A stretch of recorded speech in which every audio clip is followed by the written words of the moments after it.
Okay, minor technical hiccup there. I think I'm live now.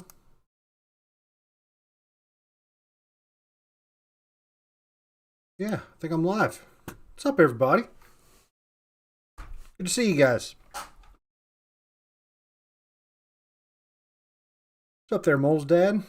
I mean, I'm having a good day. Got some fresh, brand new underwear with really, really nice elastic. So I'm just feeling freaking supported today. Just feeling good. M1A2's got the joints cracking. That's what happens.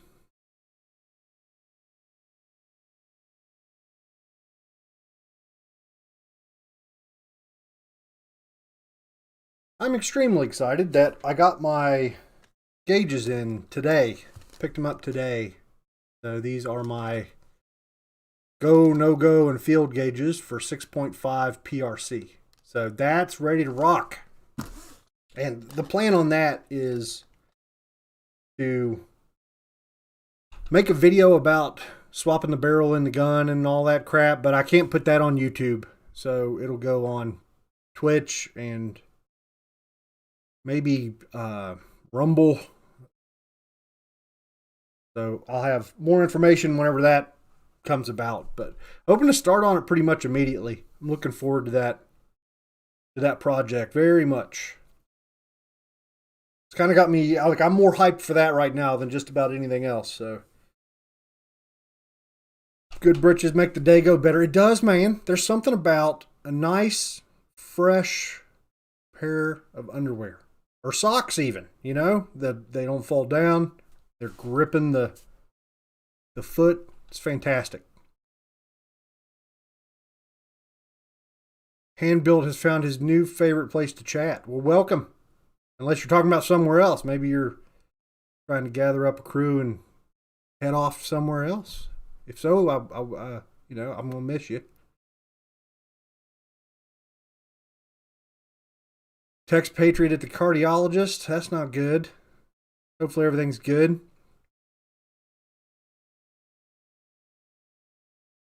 King Lou here for his first chat. Appreciate the 6.5 Grindle vids. Well, I appreciate you appreciating them. Thanks very much. Plans on making Discord? No, I already had a Discord and we had some fun, but then I didn't pay attention and it became an FBI honeypot and I shut it down. I'm not sure about that. It's just, I have a feeling it maybe was going that way.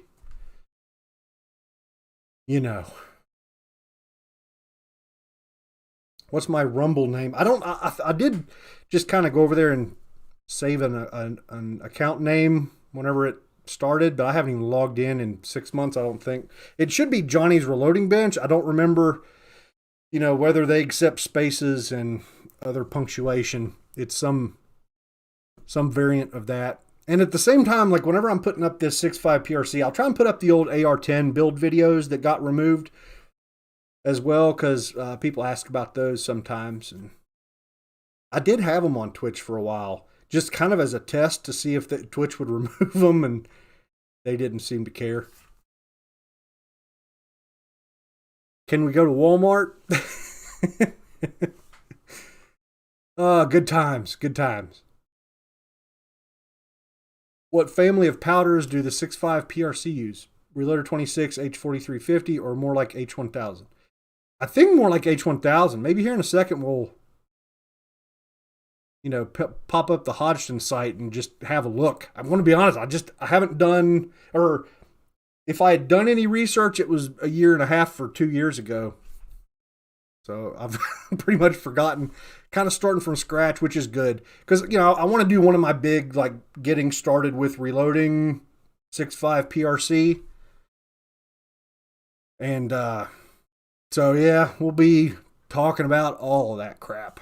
Probably start out with a bench full of powders, and we'll try a little bit of everything and walk through the process really slow and talk things through.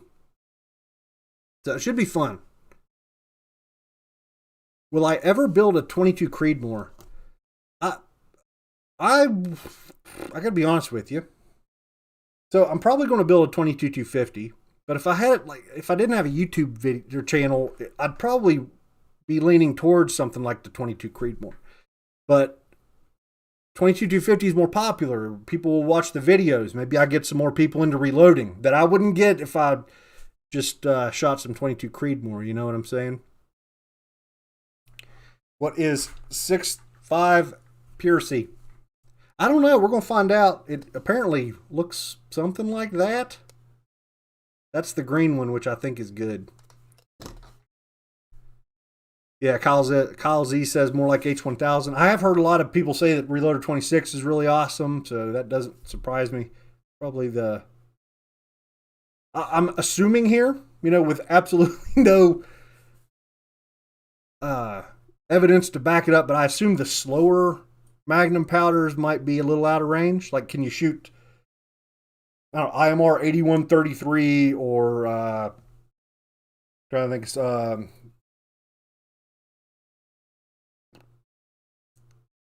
I'm losing my freaking marbles, folks. I seriously am. Rotumbo. Yeah, freaking Rotumbo was what I was trying to think of. We'll pull up the Hodgson site here in a minute. Hey, Azure Oval says 8133 as well. So, yeah, it sounds like most of the Magnum stuff.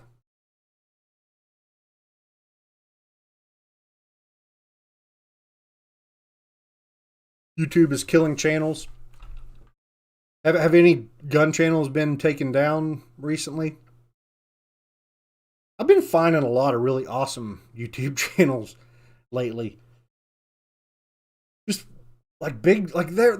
I don't even remember what. I don't remember what the guy's name is. Hey, Aaron, thanks, man. Appreciate that.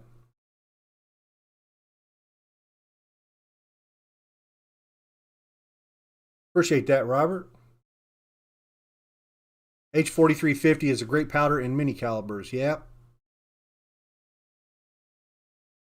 Yeah, IMR 7977. I'm sure that'll be perfect.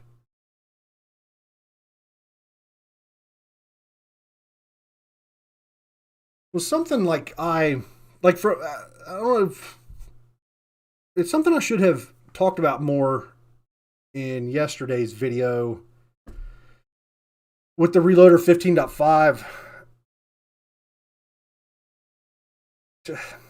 Yeah, I don't even know how to start the conversation, but yeah, consensus in the comments was, of course your SDs are getting better, your case fill is getting better, you're getting closer to a fuller case as you go up, and I don't think that was the case, because like we're shooting 0.3 of a grain increments, and it went from like not just bad, like if it was in the teens, in the 20s, talking about SDs here, yesterday's video with Reloader 15.5, we saw a really dramatic, like our SDs were in the 40s, and then all of a sudden they were 3. Like we had a 3, and like a 5 or something like that. And yeah, I don't know that it was case fill, but yeah, a lot of interesting conversation in yesterday's comments section. We'll have to retest that, and we will. We're going to talk about yesterday's video at all, or the exciting stuff coming up? Yep, that's what I was just talking about. Was we'll basically need to retest what I tested yesterday.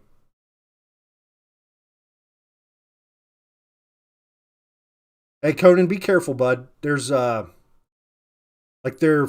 linking to stuff is a little bit. Actually, no. I'm trying to think. Does Maxim sell? Yeah, I don't know. Just be careful with links. We got to be careful these days.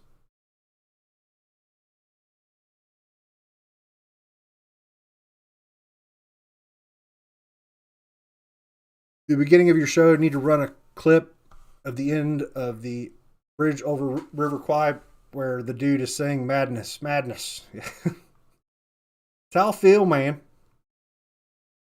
What do I like for a hunting bullet in the 6.5 Creedmoor?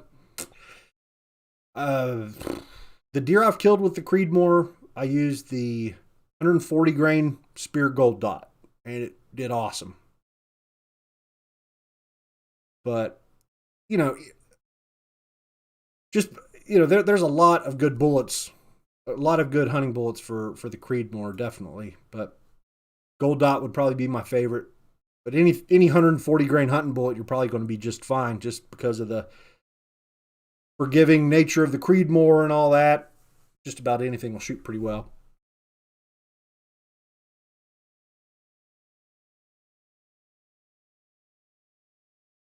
Reliant powders do much better with more case fill. Well, like I guess what it comes down to, like as I was reading through the comments of yesterday's video and just thinking, like, guys, we've been through all of this over the years. And I need to get out of that mindset of like, yeah, of course people that watch my videos have seen everything and they know that 3 frickin' years ago we did massive thorough tests about hang fires in 6.5 Creedmoor and primer and case fill effects and how it can really, really drastically affect getting a good clean ignition and good clean consistent SDs and all of that. But in that testing, it was really primarily the ball powders we had to worry about. Just about any primer would light most of the extruded powders, but now that I think about that, it wasn't really. It really did, like we did find some situations where we had a weak primer, a extruded powder with small amount of case fill, like 50% or whatever the heck it was, and got hang fires even with extruded powders. So I don't know. It was just definitely an inconsistent ignition scenario, and it'll be fun to retest and see if it comes back. Because, yeah, over the years we've seen a million different examples where SDs are slowly getting better or progressively getting better as we reach a full case, and then they just get really good. But just never seen one in a 0.3 of a grain increment go from the 40s and down to 3. So it's a little bit crazy, but like I needed to talk some more in yesterday's video. I did not include nearly enough analysis or thoughts, or just like right now where it's bringing to mind a bunch of the old videos and stuff. Michael Dufresne added $5, a few bucks for luck. Hey, thanks, Michael. Appreciate that very much.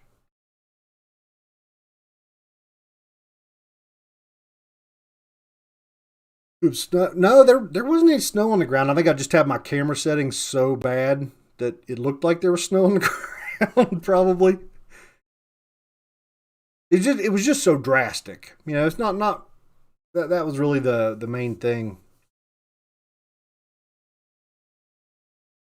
Would you prefer 308 over 6.5 Creedmoor or vice versa? It depends on your friends. Like if you've got a bunch of buddies that are going to give you crap for shooting 6.5 Creedmoor because people think it's bad because it's popular, just go with 308. You don't want to hear them yap for years. If you don't have those friends, then yeah, get 6.5 Creedmoor. Easy to shoot, less recoil, and cheap guns shoot really well, in my experience. And from, the reports I've heard from my viewers, like it's easy to get a Creedmoor shooting well. A lot easier than a 308. And some of that ties back into, well, the videos got removed and stuff, but whenever I was building my AR-10s and trying to get a barrel to shoot in 308, and the frustrations over that, and my frustrations from the past with my Tika, where it just never shot as good as I hoped it would. So, yeah, it's up to you, man. But they're both excellent cartridges. If you're looking for a white-tailed deer gun or something, you could do a whole lot worse. Both of them are in my top 5-10 recommendations. They're both good. They can both be good, and we can enjoy both without trying to get weird or complain about dumb stuff. Actually, it's funny. Let me find you the comment. Just had a comment come in a couple hours ago It was like, oh my God, frickin' 6.5 hipster. Where's your man bun, douchebag? Get a 308. My grandpappy fought World War II with a 308. And yeah, something along those lines. Let's see.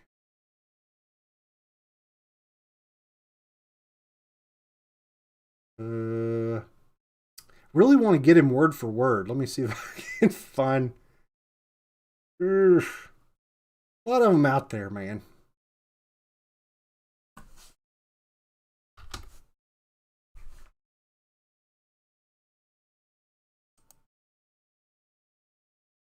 Oh yeah, okay. I get sick on Creedmoor. Gee, guys think it's a big game. Please, it's marginal at best. You can imagine the punctuation there, but yeah, like I don't know, man. It's a douchebag attractor. Like if you've got douchebags in your life that you don't want to deal with, just go something else.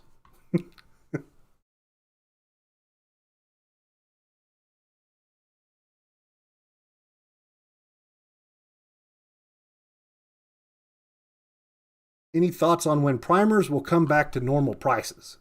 We just need to determine what the normal price is now, right? So, I, it, as reloaders, we are probably the last in line that anybody's thinking about, right? Like all of these big companies that are involved in this, they're worried about producing factory ammunition, and of course they should be. That's the vast majority of the market.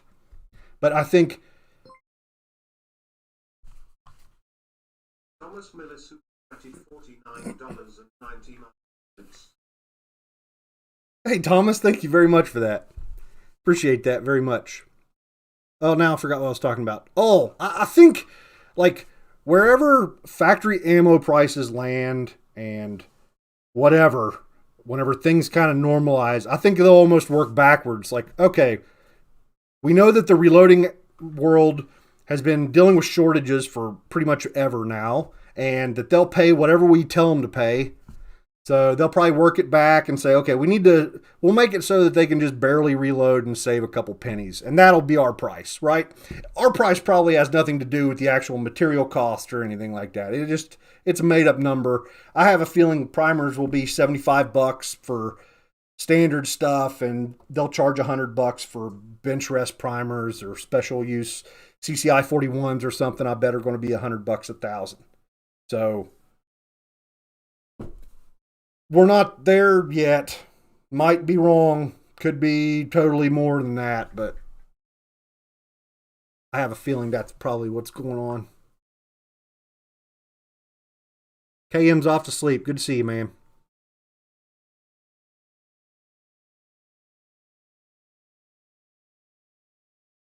.308 was developed about 1952.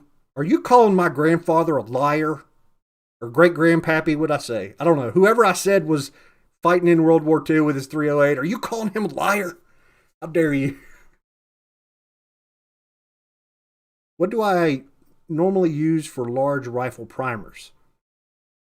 So, like, as far as large rifle primers go, unless I'm using them in 308 or 6.5 Creedmoor, it's mainly my Milsurp rifles that I use the most large rifle primers in. I guess 7.62 by 39 now. Like I've got, at one point early in my reloading, when I reloaded a whole lot less, I tried to like, and when you could buy whatever you wanted, I tried to stick to like different brands. So I try and help with mix-ups. And I think back in that time, my large rifle primer was a Winchester. Just because I don't really buy a lot of Winchester primers for no particular reason. But yeah, so that was my large rifle. So those, was it the CCI 200? Shot some of those. They all work. You just buy whatever you can get.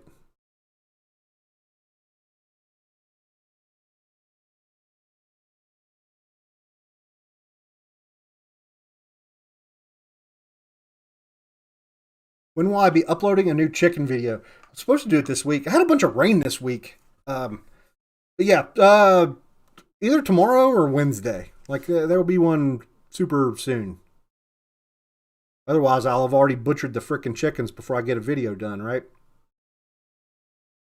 And plus, I'm trying a couple things. Like I'm brooding them outside in the other shed, and I wanted to see if I killed them all. So far, so good. I think I haven't killed any, so I've got my heat lamps and all that stuff. $3 per 100 primer. Ship has sailed. Oh yeah, yeah. Those days are gone. People need to stop buying for prices to come down. There, maybe there is some truth in that.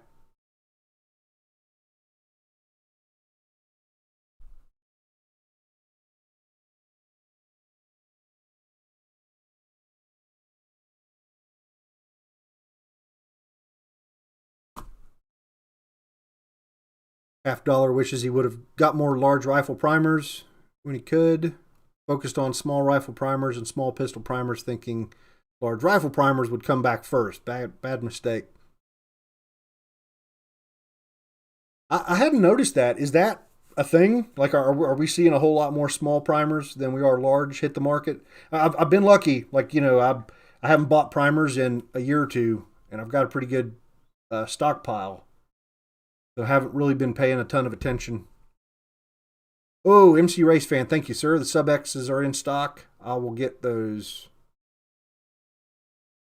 ordered. I might do it right now because, like, I missed it last time. I don't have my wallet up here. Actually, midway, I should have my. Hang on, let me make sure I'm not streaming my other screen. Yeah.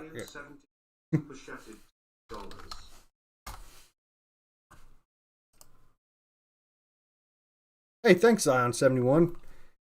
Thank you very much. Appreciate that.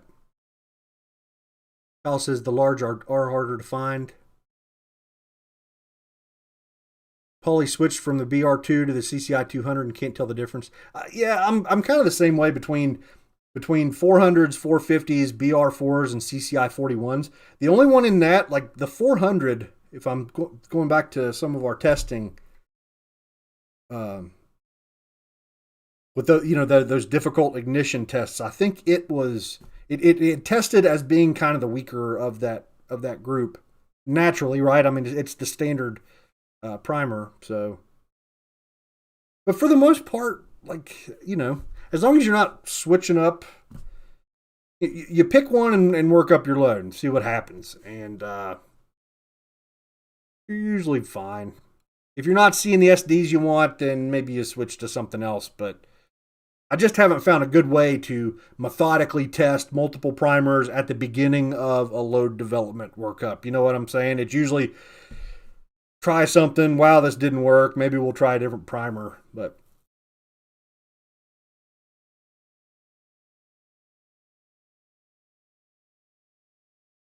Zion asked, will I get in trouble using CCI 450s in 6 arc with lever evolution or accurate 2520? No, and I actually think that would be a good pairing. The 450s are pretty good as far as ignition goes, and stuff like lever evolution and accurate 2520, those ball powders are going to,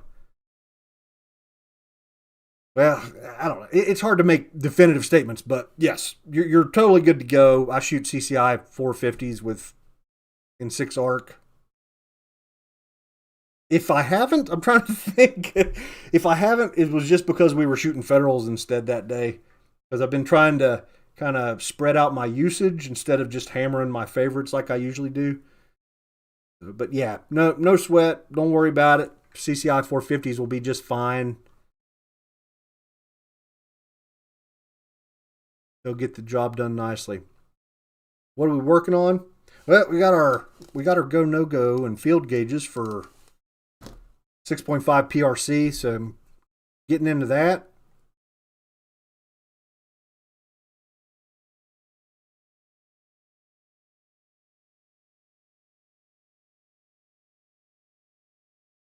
Yeah, Brandon, I think this is really the problem. I don't blame you.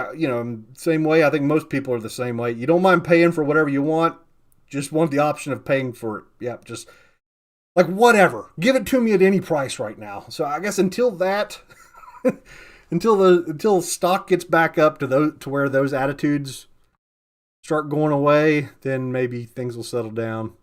But yeah, right now, like this freaking Reloader 15.5, I forget what I paid. It was insane. Just ridiculous.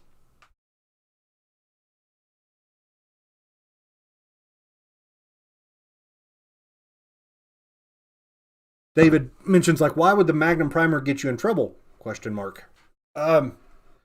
Yeah, exactly. It won't, but just traditionally, and I'm sure 9 out of 10 manuals are going to tell you to stick to the recipe, right? You find load data for a bullet and a powder, and you try your best to stay as close to there as possible. So some people freak out, and it's for good reason. They're told to freak out. They're told to stick to recipes, and whenever you're at the point in your reloading journey when you're starting to deviate and do whatever the hell you want, it's a little bit touchy.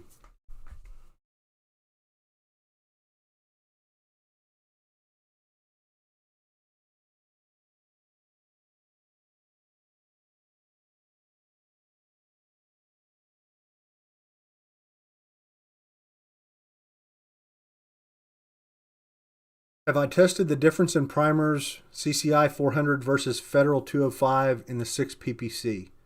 I don't think I have. I don't think, we haven't done any primer testing in that cartridge. I mean, that'd be a perfect platform to do it. But I think I've mainly stuck to Federals in that cartridge just for the heck of it.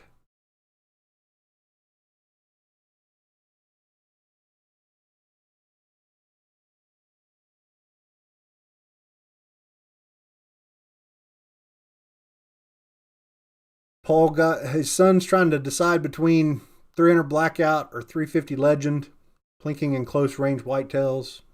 Do have a suppressor for rifle up to 9mm diameter.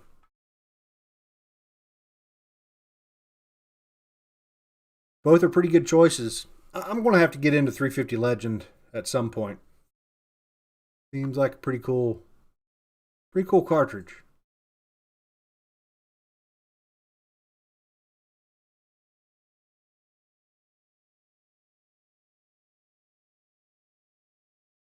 How many rounds do I have in my compass? I assume you're talking about the Creedmoor, because later on I bought a 300 Winchester Magnum compass as well. Like I thought I had a count at one point, or I had kind of tried to make an educated guess, and it was near 5,000. I think I'm in 4,000 or 5,000 range on that gun. It doesn't really show any signs of slowing down. My max overall lengths have stretched. The throat's worn in a little bit. But it seems okay. And man, we certainly got our money's worth out of that gun. It has been a really good one. I need to, like, what I've been planning to do forever is to do like a good video on pressure signs, and take a rifle. That's kind of the obvious choice in my group of guns, to just put some silly rounds in it and get some way over pressure brass and demonstrate some stuff. I have no doubt it will survive that testing and still shoot a 1/2-inch group with the 140 grain Hornady match bow to a hollow point.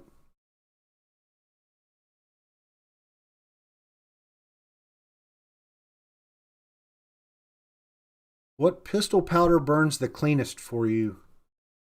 That's been one, like, I've never been a super high volume shooter, right? I usually load up a small batch, go out, shoot, have some fun, whatever, and clean. So that's never really been one of my biggest things, and I don't shoot enough to really grade the powders on that. I do know that, like, Alliant Unique is one of my favorite powders, and it's awful. It's dirtiest. Everybody says it's dirty.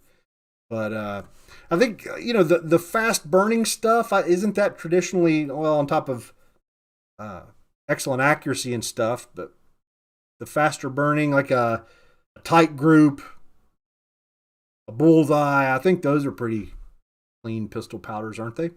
Yeah, hopefully somebody else has got some good info for you on that. JPS CCI 34 is a good all around primer. Let's see, that's the large rifle 41 equivalent, right? That's the 7.62 by 51. Yeah, I have never tried those. I've wanted to. I think next time I see some, I might order some just to play with, but I would expect them to be pretty good.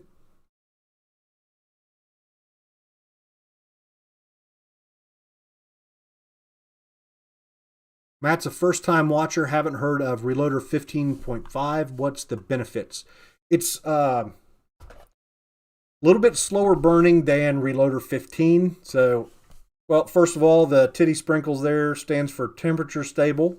So it's supposed to have really excellent temperature stability, which is which we found. Like this seems to kind of be like an AR comp as far as temperature response. So a little bit better than 15. And it's, yeah, that's about it. Think of it a lot. I'm starting to think of it a lot like Varget. Like it's pretty close to Varget in usage scenarios. What's up there, bolt action reloading? You didn't miss a thing. Didn't miss a thing.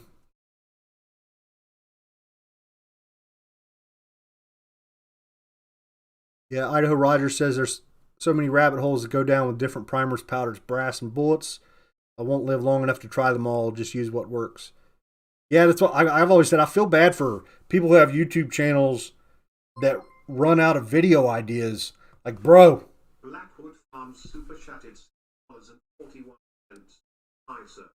Been watching for a long time. Thank you for your info. I would love to know what you 123 and 308. I have my desktop audio muted. You guys haven't been hearing the text to speech, have you? Let me know what I think of CFE 223 and 308. Shot a little bit. Trying to think of what tests I've done specifically. Trying to think of specifics. I mean, it's going to be an excellent option. It's going to give crazy good velocities, probably especially with heavier bullets, I would think. But see, the problem I had with CFE 223 in 223 were just really bad SD numbers all the time. I could never get consistent velocities, which led me to think I was getting inconsistent ignition and stuff. I don't know if that carries over to 308. I'm not sure how it acts in 308. But it, as far as like finding load, like it'd be perfect. There's going to be load data, tons of load data. Which, speaking of that, let's look at some.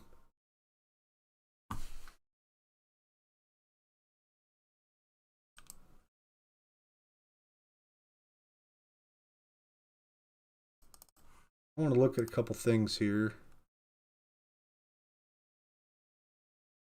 Yeah, I guess I gotta switch this. Let's look at the 308 data for CFE 223.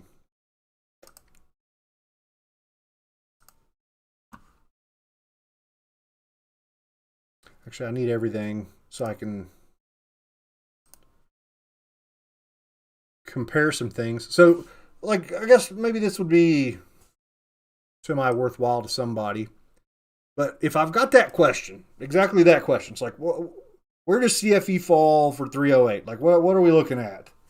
What I'll generally do is just like we've just done here, is go to Hodgson or Alliant or whoever. Usually Hodgson, they've got the best site where you can actually see what's going on. And so obviously, so 110 grain bullet is an extremely light bullet for 308. So where CFE 223 isn't included. Okay. Get rid of that one. See if I could find. Oh, see, this is the problem where Hodgson bought, what is it, Western Powders that makes the Ramshot stuff and the Accurate stuff. And it's fantastic that they integrated all of that data into the Hodgson data. So you can get all of that. Like we can get our Accurate 2520 data on the Hodgson site now, which is awesome. But it's really made digging for what you want a little bit more difficult. Because the Western Load Guide, which is, where this data merged over from, just had a tremendous bullet selection. So for every powder, they tested tons and tons of bullets. So you'll have these kind of, oddball sort of stuff with a short powder list, where for the most part, here's a good example of kind of the Hodgson data. They have fewer bullets, but a much more comprehensive powder list for each bullet. But okay, so here's one. So with CFE 223, this is a 150 grain nozzler. Just kind of looking at the velocity. So 2974 is the max load velocity that they show. And what I want to look at is see, how does that compare? So here's Varget down here at 2937. IMR 4166 at 29. So I'm just kind of getting an idea of other powders that give similar velocities in that cartridge. So it looks like here with, kind of a standard weight bullet, 150s and 168s are what I would call standard weight for 308. It looks to be lining up right with like all of the other favorites. It's going to give you just about the best velocity performance you're going to get from a Hodgson powder. So let's go to a 168. All right, here's the 168 grain Sierra Match King. Our CFE 223 velocity is 2828. And that actually is the highest velocity of any of their load data. So let's keep on going down. Here's the 175 grain Sierra. 2752. And once again, that's the highest velocity on the list. Keep going to the 180 grainers. SST, nope.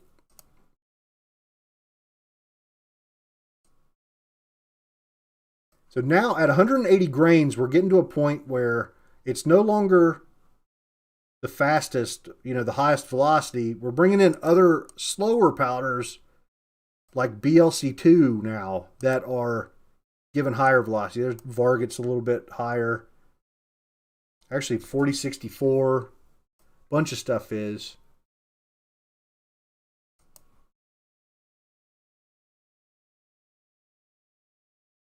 So it's kind of in the middle of the pack there with 180s.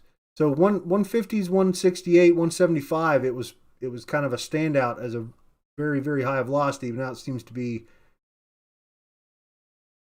losing its place at the top. Let's go to the 200 grain. Nope, that's not it. Okay, here's a 208 grain AMAX.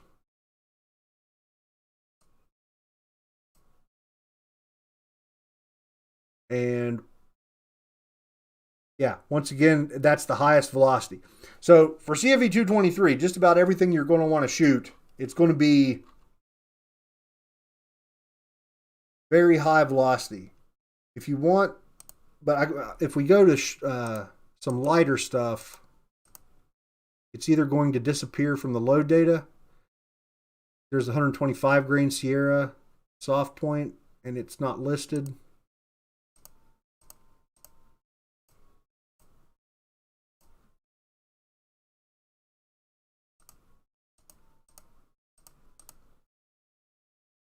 There it is, 130 grain Spear. And it's far and away the highest velocity. So it's good across the board, it looks like. We're even down here with 130 grain bullet. It's not compressed. Like you'll see a lot of those extruded powders that we've also been talking about, like Varget. Varget's been with us along the way. when in high velocity, but down here now these are all compressed loads. So from H4895 all the way down, all of these are compressed loads, but CFE 223 is not quite there yet. So what's the original question now? I'm trying to think. Love to know what I think of CFE 223 and 308. It's excellent. It's going to be, you're going to get good performance across the board. The only question, I guess, is whether or not you're going to get the temperature stability that you're after. You know, CFE 223 is not going to be a temperature stable powder. So maybe if you live in Arizona and you're heading up to Alaska for your hunting trip this year, you don't want to be using CFE 223, right? So temperature stability might be something to think about. And then also,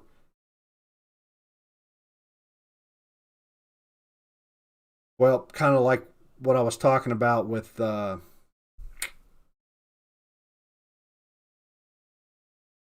SD numbers, just kind of being crappy, like in my experience. But it's funny, whenever we tested this powder in 6 arc, it gave outstanding SDs. So maybe that's something on my side. Maybe I just haven't worked through the issues and found the perfect load. But yeah, next time I'm doing some 308, maybe we'll grab some CFE 223. You got me thinking about it. It's not a powder I usually grab whenever I'm thinking of 308.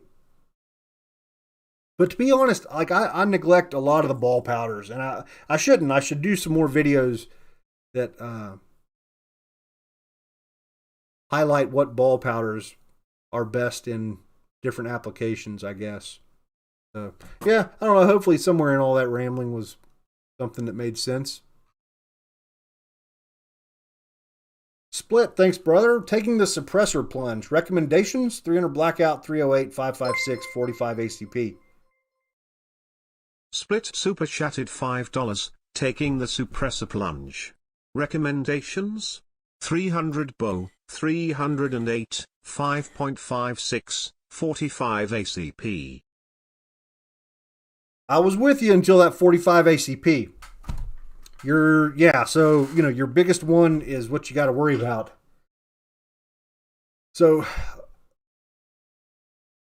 yeah, I don't know. I don't have any experience with big bore suppressors. So you're talking about probably a 50 caliber suppressor, or is there, isn't there an Omega, like a larger Omega from Silencer Co. that's that big? I don't know. So my 2 suppressors are both Silencer Co's, and they're both 30 caliber suppressors, or 9mm suppressor. The 36M can do 9mm, but whenever I was in the market, whenever I was in the market the first time, it was shortly after the Omega came out. Everybody thought it was great, and I just decided to buy one of those. Whenever I was going back in the market to buy my second one, I just stuck with what I knew because my first suppressor had been pretty good. So I just bought another copy of the same thing, right? And the latest version of the same exact thing I've got, almost, with a little bit more modularity and whatnot. But I never, I don't like, it's kind of like, well, everything in especially the AR market, the tactical market, the douchebag market of the gun world is just so full of crap. They're just so full of crap and stuff. So it's hard to even know to make an informed decision on something like suppressors. So I don't really have anything good. I don't have any good shopping tips, to be honest with you.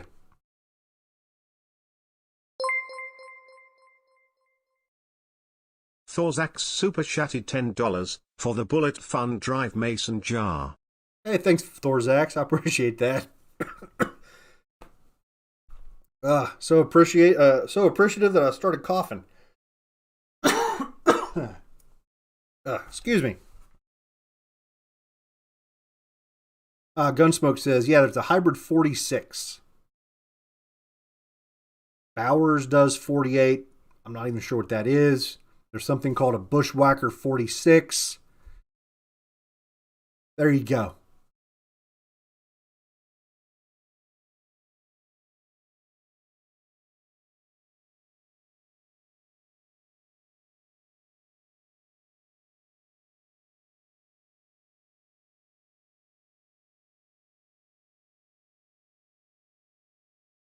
What did I name the British guy that reads the super chat for me? We should give him a name, right? Like, thanks, Chuck. We can call him Chuck. Chuck's not a very British sounding name. Weatherby. Thank you, Weatherby.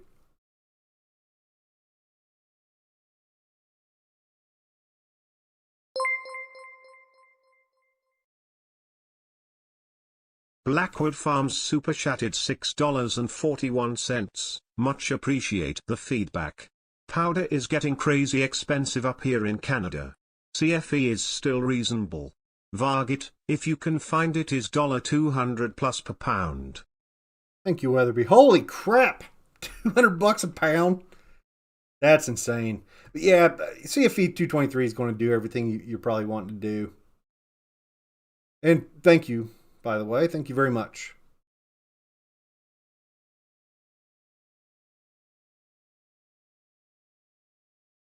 Riley says Bushwhacker 46 was his nickname in college. Order bullets. Oh yeah. Let me.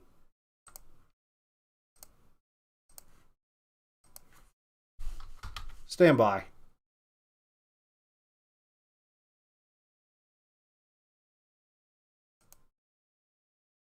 Man, can I get by with 100 of these? Do I need 200?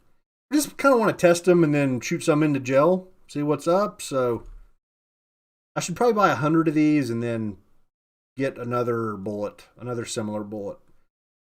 Or just kind of re-explore the entire topic of Subsonic 300 Blackout expansion in the 2022 market. You know, it's been a few years since I've really even looked much into it.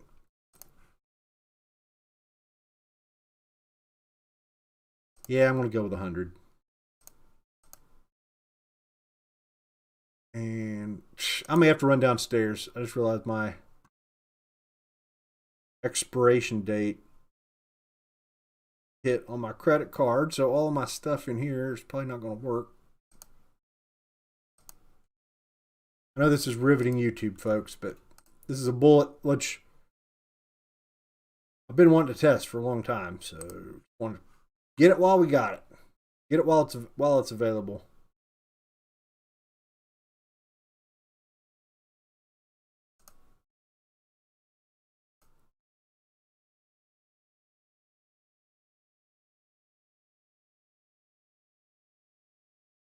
Oh, shipping sucks, man.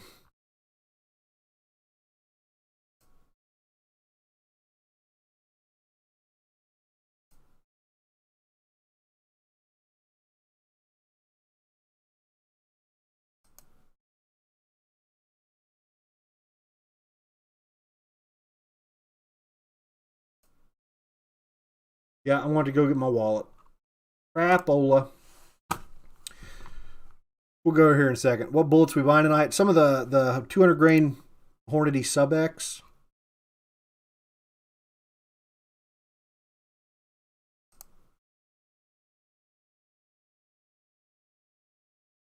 Burger 156 EOL on order. No, I haven't ordered those either. Or I haven't. I've just got so many 6.5 bullets that it's like, it's been hard to justify. But I'm like, kind of the same deal. Like there's several new heavy bullets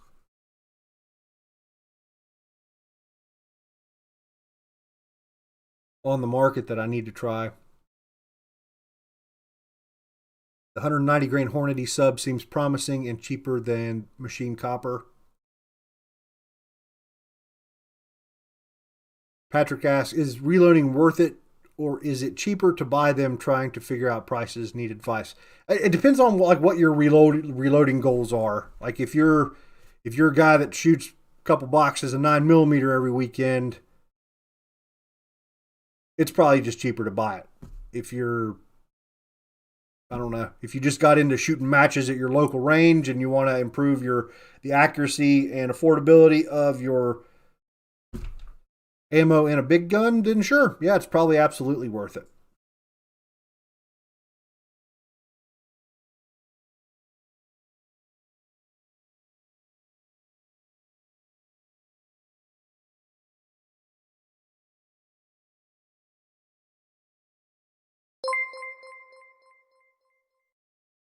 Tex Patriot super chatted $4.99 towards your brother getting his rifle back. Yeah. Shut up. All right, I'm going to go get my wallet. Stand by.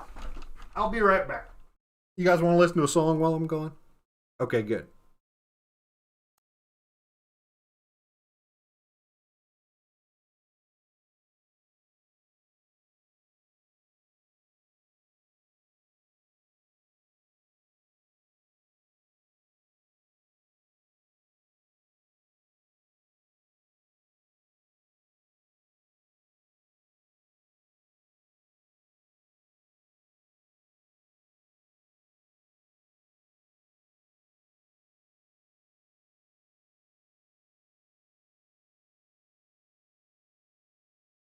See, that was fast.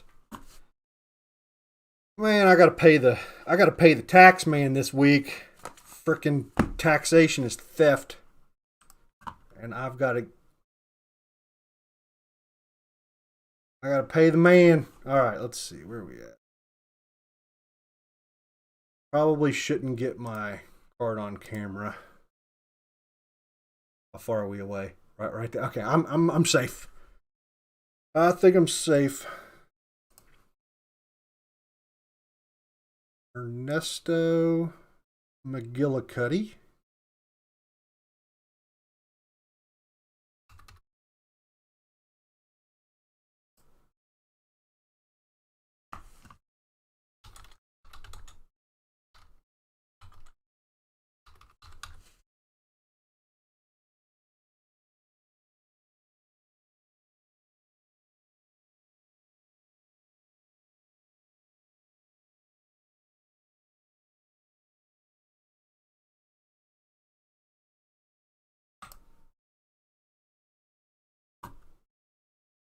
All right, that's it. My order was successful.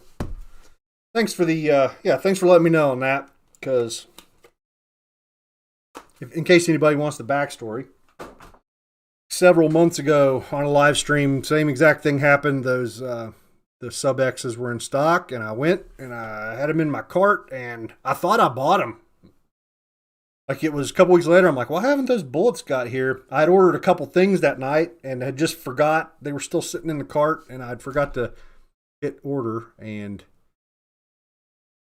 they weren't around anymore.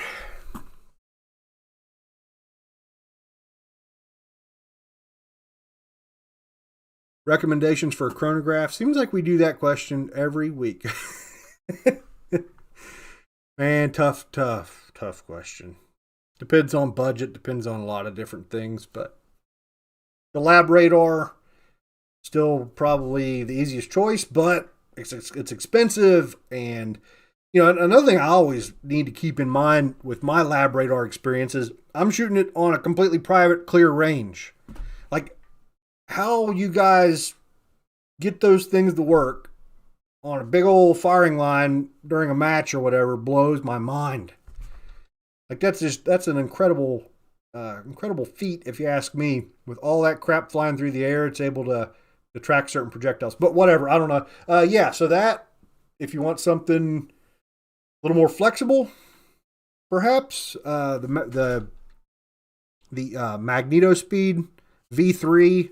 A lot of my earlier videos, you'll see me using one of those. Really excellent chronograph that gives good information, but you got something hanging on your barrel, and everybody's going to let you know that that's just awful, and you shouldn't do that.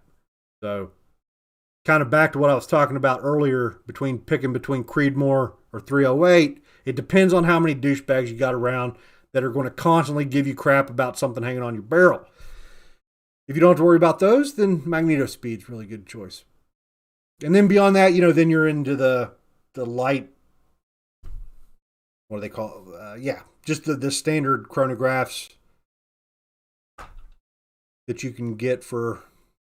You can get one of those. I got one of those little Caldwell kits for about $100 before I had well, that's the biggest problem with the magneto speed is I couldn't use it on pistol, and I wanted something I could use on pistol, so I bought a $90 Caldwell setup that works pretty good. It's just a pain in the butt to set up, and the light needs to be just perfect, and you get some weird readings every once in a while that you'll just need to know, to throw out and stuff. But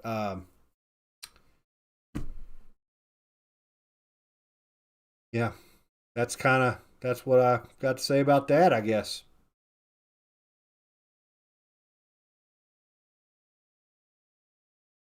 What's up, Cha-Cha? Saw that I was from West Virginia, Boone County here. Just started reloading. Videos helped tremendously. That's awesome, man. Appreciate that. Yep, grew up in Cabell.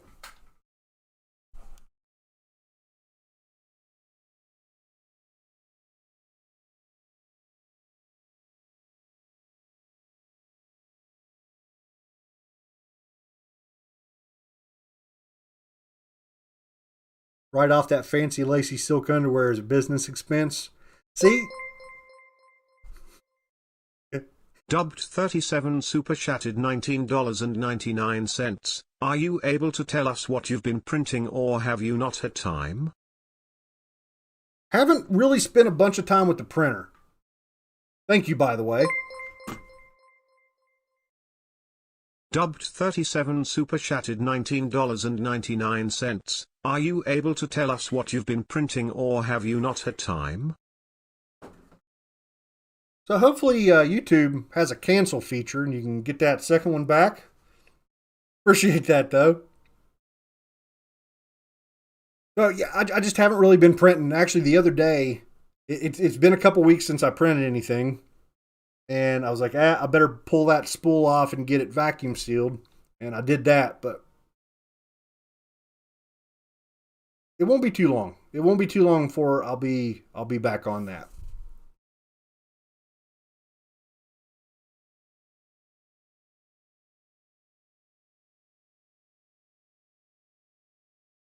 Tell you what, that video is doing really, really well. Like, I think it's got 150,000 views or something, and it's like just kind of looking at the there's a spot where it shows you your top videos in the last 48 hours. It's been at the top almost constantly over the last few weeks, which is cool. That's really, really cool. That was a fun video to make.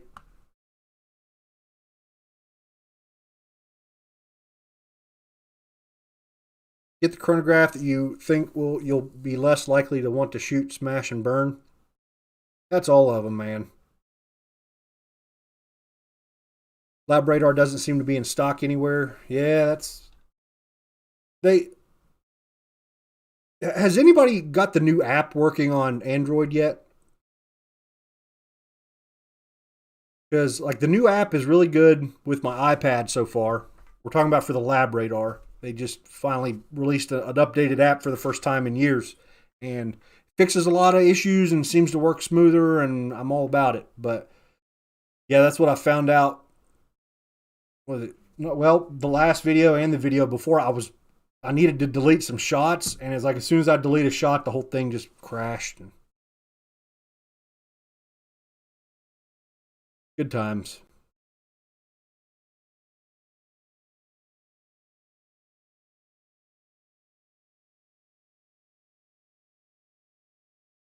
What's up there, Big E? No, you haven't missed a whole lot.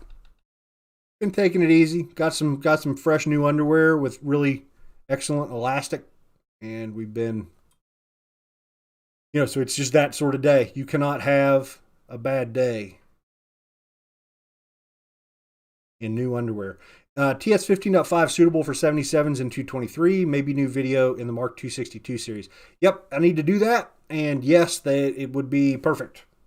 Like if you look up the marketing materials, it tells you immediately that it's excellent for heavy bullets in 223 and 308.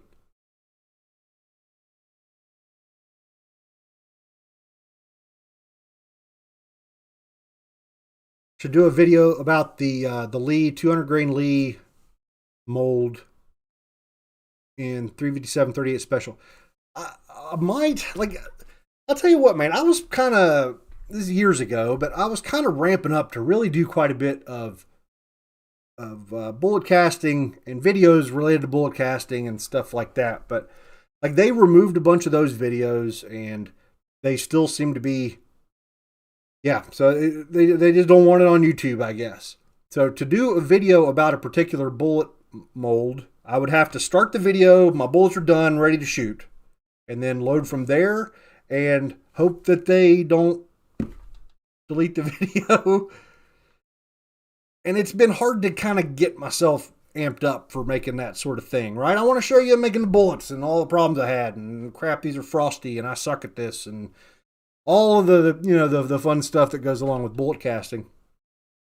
Kind of seems like cheating, just skipping to the end and shooting them.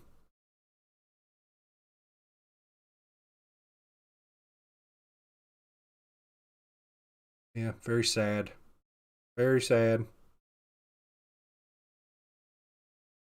Hey, Mateo, thank you very much.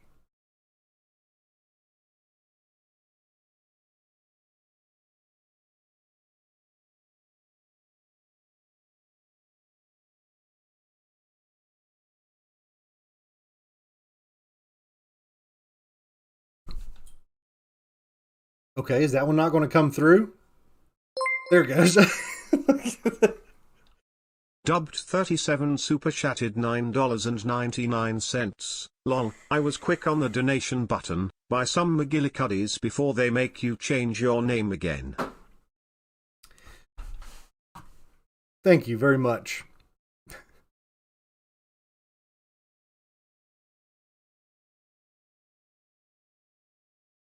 Daniel's got an early day tomorrow. Take it easy, bud.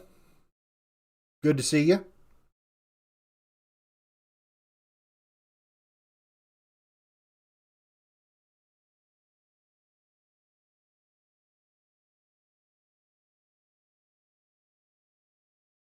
If I had a preferred caliber for war defense, what would it be? Ukraine has me wondering. Whatever you can get. Yeah, I don't know, man. I'm I'm more of a shoot targets in the backyard and go hunting sort of guy. I don't know.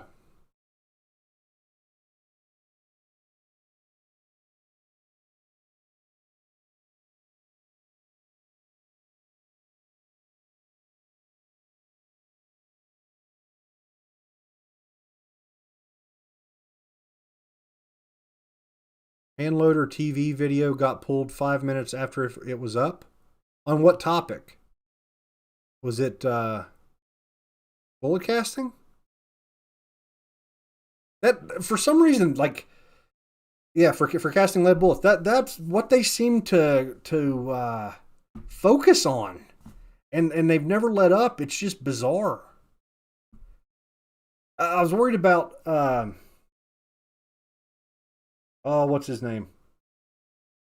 The Gun Blue. Like Gun Blue, I saw he was putting up a series of casting videos recently, and I haven't gone back to see if those got removed or not, but just trying to color inside the lines and not get kicked off.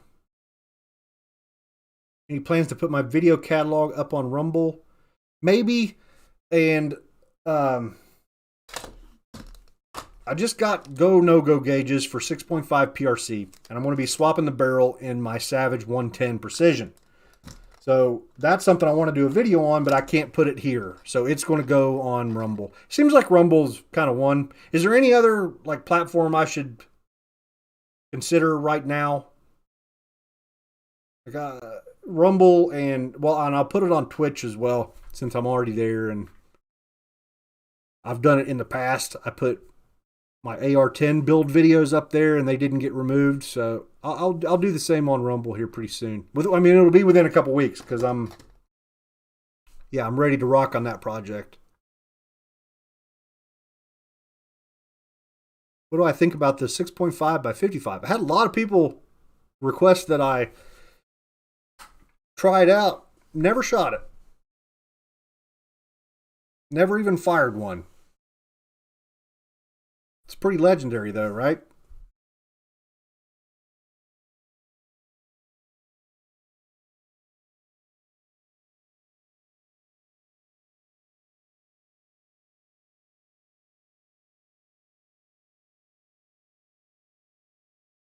Other than H4350, what are your favorite 6.5 Creed powders? Yeah, Reloader 16. I saw somebody else had mentioned that they'd take Reloader 16 over any of them. My personal is IMR 4451. Like, we've had some outstanding results with IMR 4451. So it would probably be those three.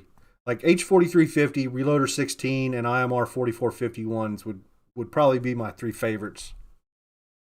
But you also mentioned several others, and they're fine as well, I think.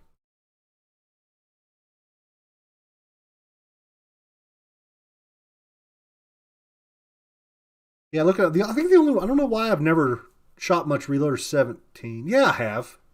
Yeah, we shot some Reloader 17.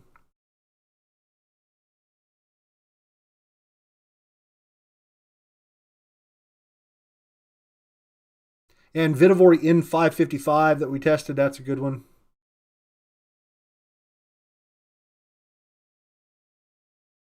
Nope, I haven't loaded any more 6-arc yet. Probably be returning to that here pretty soon with some more on that 105 grain burger.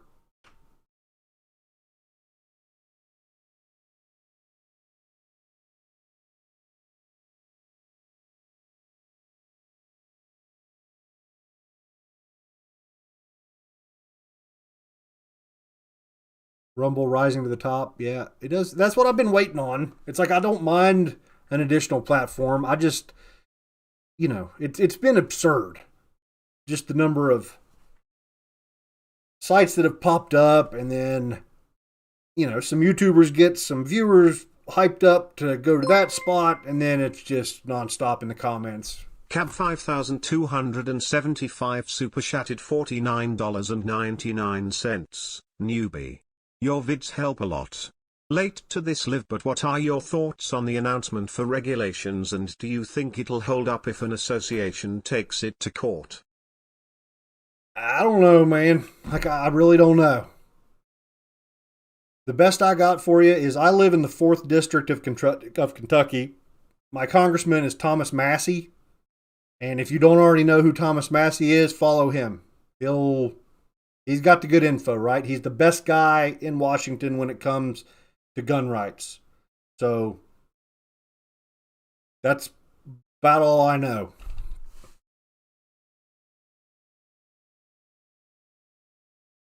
I think it was whenever the stream was first starting, people were talking about, I haven't even read, or I don't even know what's going on, to be honest. I haven't seen the language or the whatever of the executive order and stuff.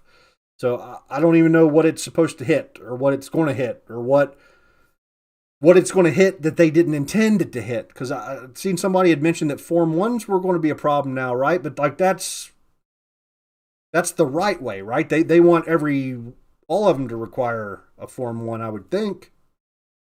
It's the ones, it's unserialized, unregistered crap, I would think. So I don't know. I'm not very good with the politics side of things. I mean, it's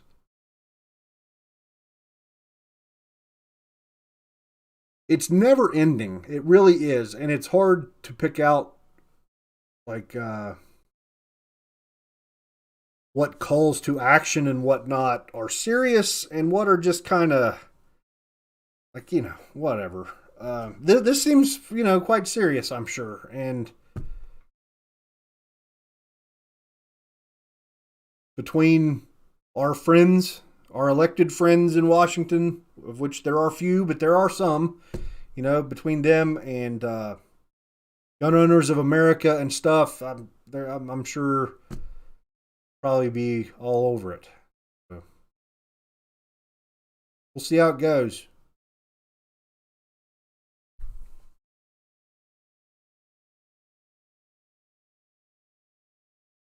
Thank you, by the way. Thank you very much.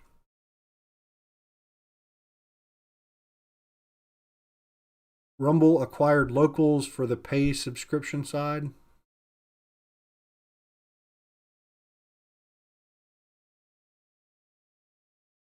We'll give it a shot. You know, we'll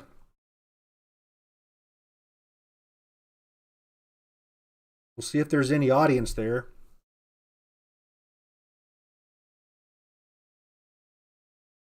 Thing about other sites is to have it set up just in case for what. Yeah, exactly. But the problem is when there's 300 sites, like an audience is not going to follow you. They're just not.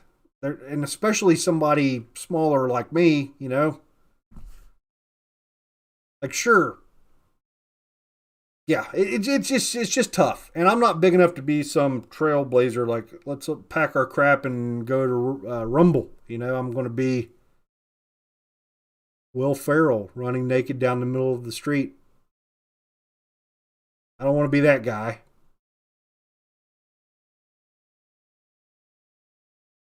Happy that there's no shortage of alternatives, I guess.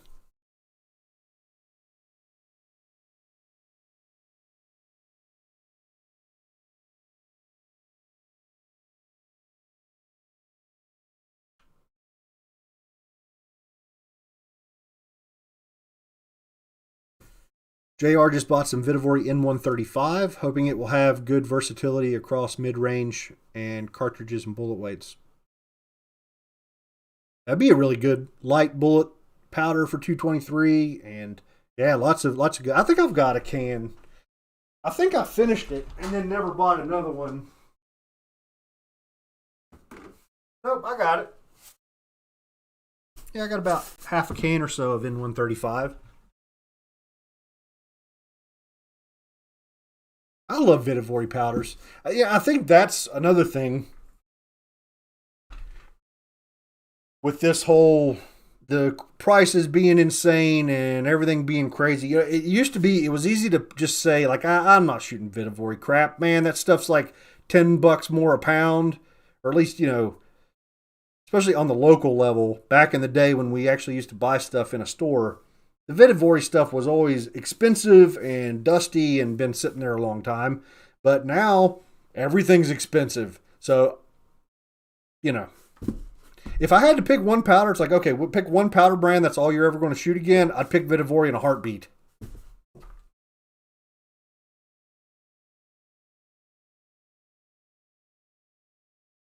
So let's hope that when all the prices calm down and smooth out, then we'll have access to Vihtavuoris for without feeling like we're spending more than we need to.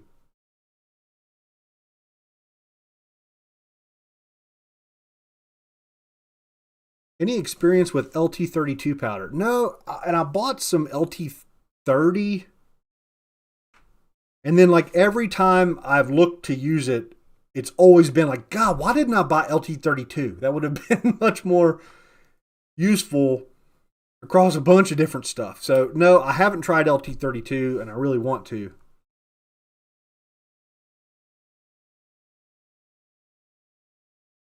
Any new 6mm arc videos coming in?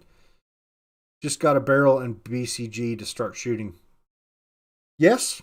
Yeah, we're still, I mean, it still feels like we're just getting started with 6 arc. I've got a whole lot of ground to cover still with that cartridge, so stay tuned.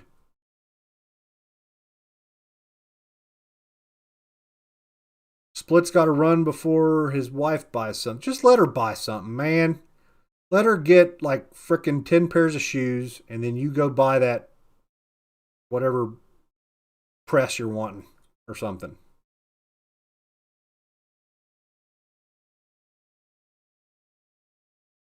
going to help your marriage. It's going to help everything except your bank account. And who cares about bank accounts? The government's just going to come and tax it away anyway. You might as well get something out of it. I'm a little bit bitter about taxes this week. Hornady Sub X's work wonders on coyotes. I'm interested to see, how they do in some gel.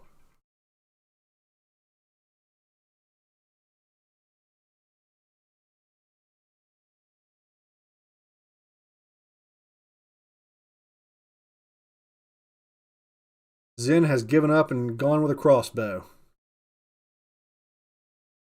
That's another thing I'm going to do this year. I've become one of those just horrible people that pulls their bow out like 2 weeks before season and tries to get some broadhead sighted in and then goes into the woods without being prepared. I don't want to be that guy this year. I want to shoot all summer and try and get the old muscles working again.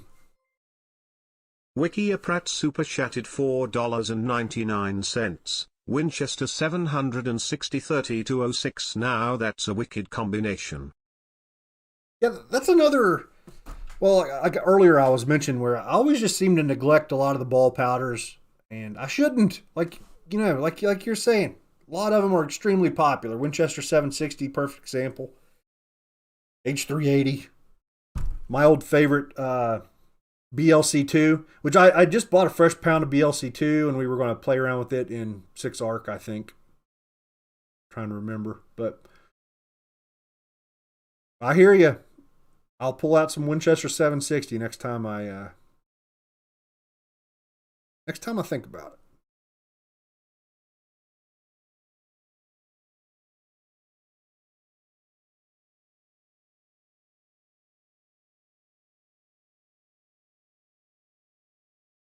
Savage is coming out with a new gun in 6 arc. That's pretty cool. I mean, I guess we're 2 years down the road now. Who makes LT30 and LT32? They're accurate. So it's accurate powders under Western Powders, which I guess now is Hodgdon. So Hodgdon makes LT30 and LT32. That's weird to say and think about.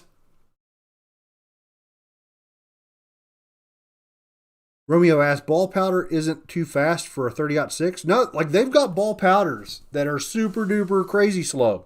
Like you can get very, very slow burning ball powders.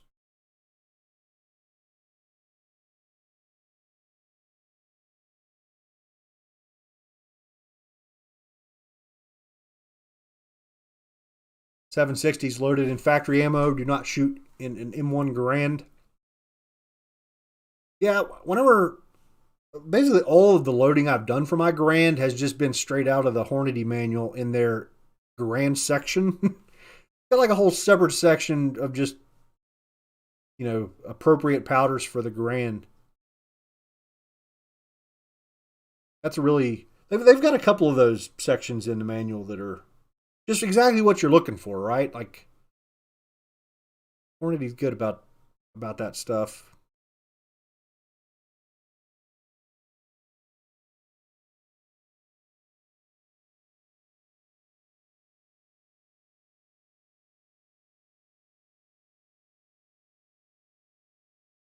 Ryan asks, why don't I ever see you fine-tune loads? Why no pursuit of quarter MOA Hummers? It mainly comes down to there's no appetite in the audience to watch it. Because, so let's see. So yesterday's video, I was shooting the 130 grain burger. If you go back to my last series of videos with that bullet, we were shooting Vihtavuori N555, which is a new Creedmoor powder from Vihtavuori. I did 3 or 4 videos. And man, we really nailed down some pretty good stuff. Like, still not quite done. Could still probably go farther to really nail down my favorite and most forgiving load. But the view numbers on series like that just go down and down and down and down. So the question, I guess I could make bigger videos, right? That do like 5-10 range trips in a video that really chronicle the entire from start to finish of that. Maybe I could do that. Maybe people would watch that. That would be a much more difficult video to make, but I don't know, man. Like, that's really what it comes down to. You don't want to watch a guy fine-tune a freaking load. You need to do it. Or, when hunting season comes around, and like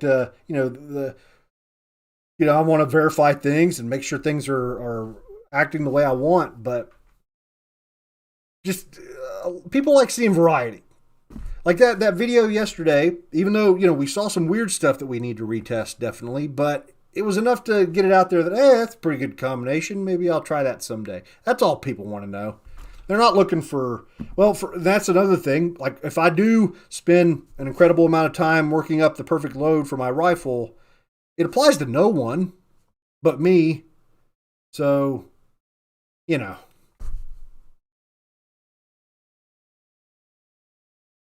I don't know if there was a coherent thought anywhere in that little rambling soliloquy, but that's what's going through my brain. And plus, it's kind of freaking boring. Like, I shoot a ton of variety. Like every crappy combination, I don't want to work them all the way down to the final bitter end. And if that's the sort of videos I'm going to start making, where here's a combination we are going to do full and complete and utter 100% totally done load development with this. Like, I don't know. I should probably move on to something else. I've spent hundreds of thousands of millions and trillions of hours thinking about these things and what would be the best video to put out and what's the best things to cover and not to cover. And I'm not saying I'm right. It's just what I do.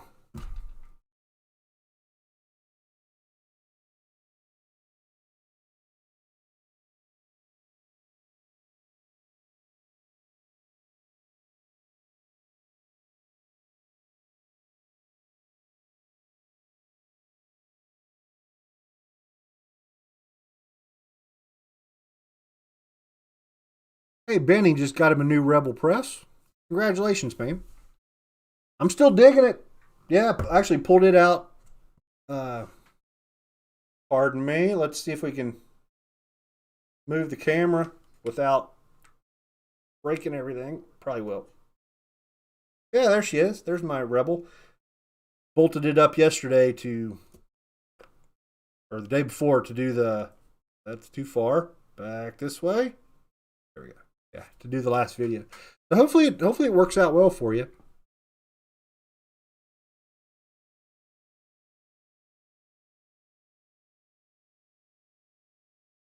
Yeah, Fred says quarter MOA need fine tune constantly. That's very true.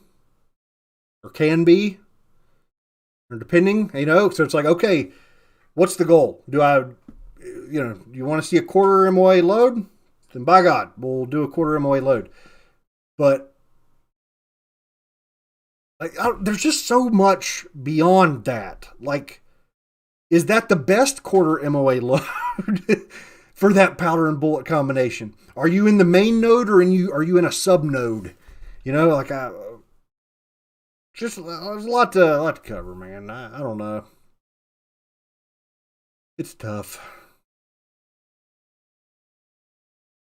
I'm a variety guy, I guess is probably what it comes down to. I like hopping from thing to thing and trying stuff and forgetting stuff. I've forgotten half the videos we've made and more than that probably and tested. So I don't know. What's up, sand in my boot? What's going on, man? Weather has a lot to do with load development, humidity, and yeah, there you go. We can load up the load for that day, and then maybe it would be good videos. Like, okay, we've got our load. What does it take to make that load perform in varying weather conditions? So, could make that a year-long thing.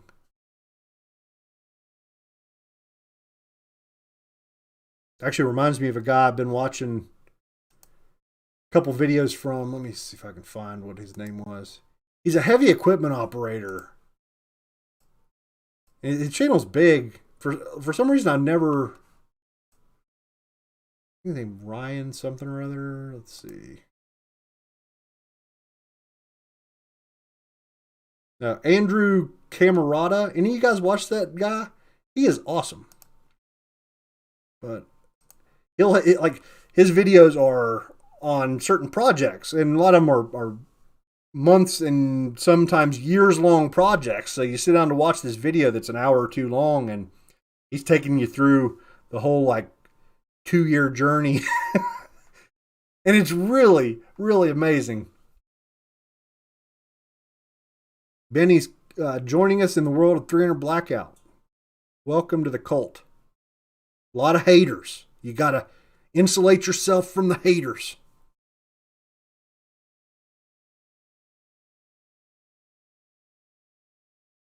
Oh, no, no. Says accuracy is boring. I'm sorry. I thought we were after accuracy. Sorry for asking. No, no, no. This is. I'm sorry for the tone of my rant. It probably does kind of seem like. Quit asking me to do like, yeah, it's not that. Like, accuracy is definitely not boring, but I guess there is a level where it gets boring. You got your barrel guy. You got your gunsmith cut you the same frickin' barrel from the same batch of blanks you bought, and you shoot the same bullet and the same powder and the same thing, and you're hammering that load and absolutely learning everything you can about it. Next week's match, holy crap, 37% humidity. I need to put in 0.2 grains less of powder, whatever. Like that level of it is boring. Like that, that's boring. And I guess that's what comes to mind whenever I think of somebody asking, like, why do you stop after just a very basic test? Why don't you go farther? Where do you want to stop? Whether it's, and a lot of it, of course, depends on the gun. If a gun's not capable of quarter MOA, then that's an idiotic goal to set, right? So it's going to be a project by project goalpost. And I don't know, man. But yeah, like I'm sorry if my tone is bad here, but it just goes back to internal arguments I have with myself constantly of what do I want to make videos about? And it's tough, man. Like I don't I need to be moving topics enough to keep an audience happy, but dive deeply enough into them so that the channel doesn't feel shallow. And yeah. Hey, Drew likes Camerata's channel as well. Dude's just amazing. Hey, take it easy, Conan. Yeah, like Bolt Action Reloading just says, part 2 videos never get any views. Exactly. That's the point I was making a few minutes ago. I did like a 3 or 4 video series of shooting nothing but itty bitty tiny frickin' groups with 6.5 Creedmoor, Vihtavuori N555, and the 130 grain burger. Views just go down and down and down. So I need to figure out ways to simultaneously shoot small groups. People like seeing small groups. Those are exciting. It makes the range time less boring. But also moving fast enough to not bore everybody to death and keep views. Pretty tough.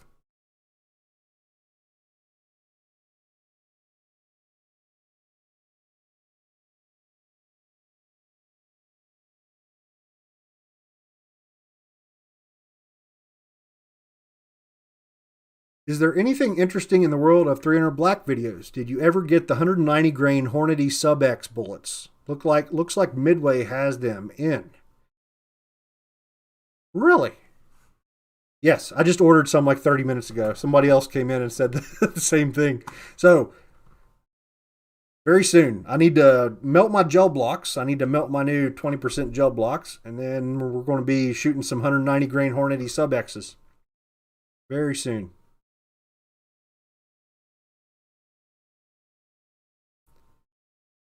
Yeah, Big E watches part 2. Those are generally the best videos in a whole series. I agree, and yeah, I agree with you. We just got a lot of other people we need to convince of that.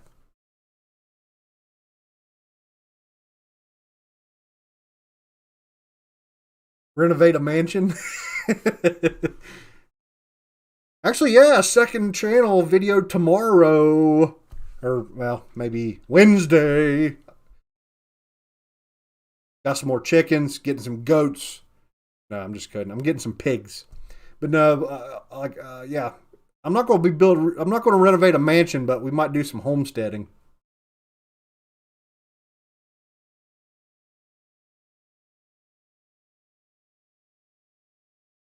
Do I have a 416? No. Switch screens? Okay, I can switch screens. Oh, I know what we were going to do. We were going to look and see some 6.5 PRC data. Do they have? Yeah, there it is. 6.5 PRC. Let's just have a look real quick. I wanted to see what sort of powders we were looking at. Let's go down here to the interesting stuff, which are the heavy bullets. H1000, Retumbo, US 869, 7, yep. All the favorites. A little bit lighter. So if I want to shoot some 120s or some 123s, let's see, 129 grade Nosler AccuBond. Yeah, back to trying to figure out which is Hodgson data and which is accurate data, or Western load, Western powders data.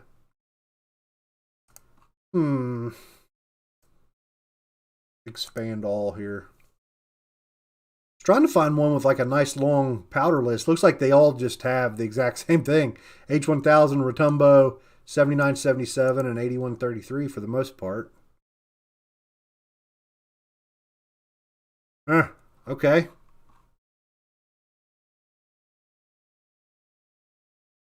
We'll find something else to shoot in it, by God. All right, now I can switch back the camera. There we go. Hey. Now you can see my go no-go gauges. Joel Salatin and Justin Rhodes for pigs, Greg Judy for sheep. Yeah, actually, it goes back. We were talking about my congressman, Thomas Massey. He's a farmer and does some crap. So, like, if you've ever heard of his Prime Act that he's trying to get passed and whatever. It's all about small-scale farming. So just kind of following him for gun stuff and everything. You know, he's my congressman, so I try and keep track of what he's up to. It's been entertaining. He's getting a little bit crazy, but that's fine. But like I heard a bunch of stuff from him, and then I saw Joel Salatin on the Joe Rogan podcast a couple times, and really enjoyed those podcasts. And it was part of what got me thinking about raising animals, you know, because I'd never had any desire whatsoever to raise livestock at all. What's up there, outdoor generalist? Loading some 10 millimeter.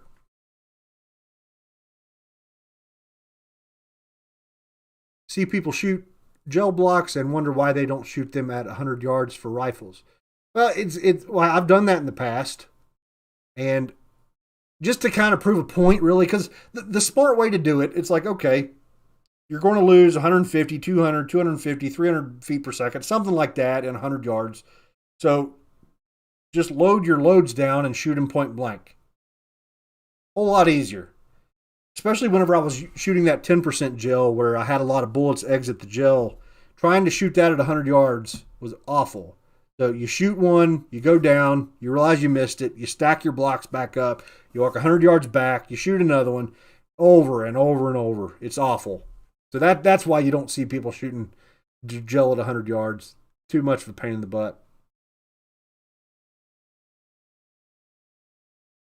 But I get you. Like, unless it's a video like that recent one where we were just trying to shoot some stuff at super crazy high velocities to see what happens.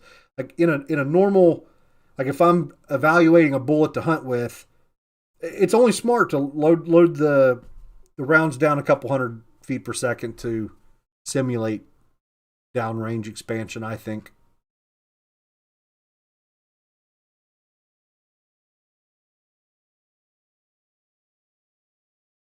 I guess somebody asked about triggers because Fred mentions that for the money, the LaRue MBT. Yeah, I still really like the LaRue MBT triggers, assuming they're still selling those.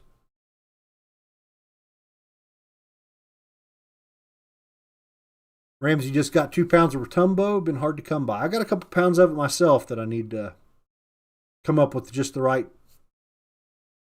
bullet to try it out with. Probably do it in 6.5 PRC.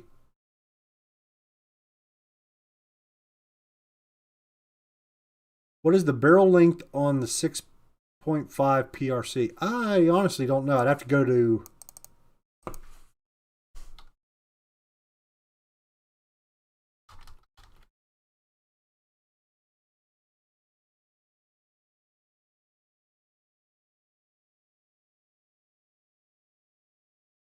I think on the website. It shouldn't take too long to pull this up. Got me curious as well. Wondering about the twist rate as well. It is a 24-inch barrel. And I'm not seeing...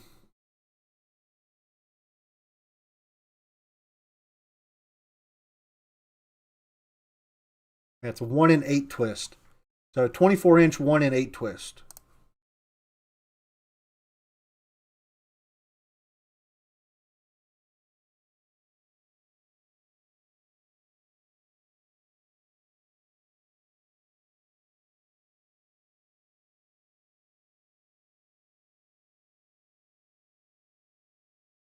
Hey, sorry, Gallo.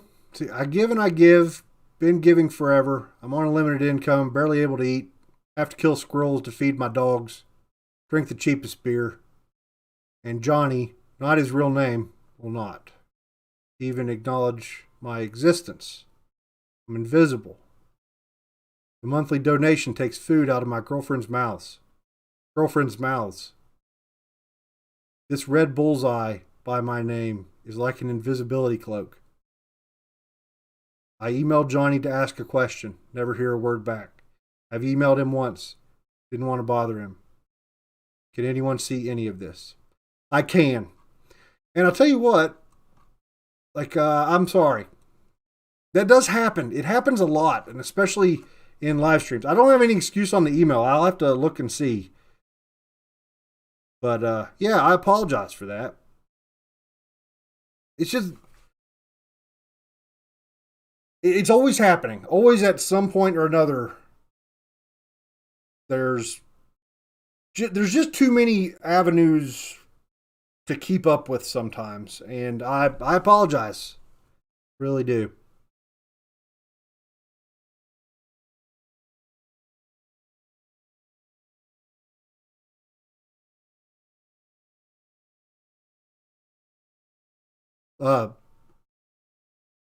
Pizzazzy is saying LaRue came out with their new trigger that replaces the MDT. Okay, it's their Joe Rogan series LaRue DMT trigger. Oh, that is fantastic. I hope that's true. That's fantastic.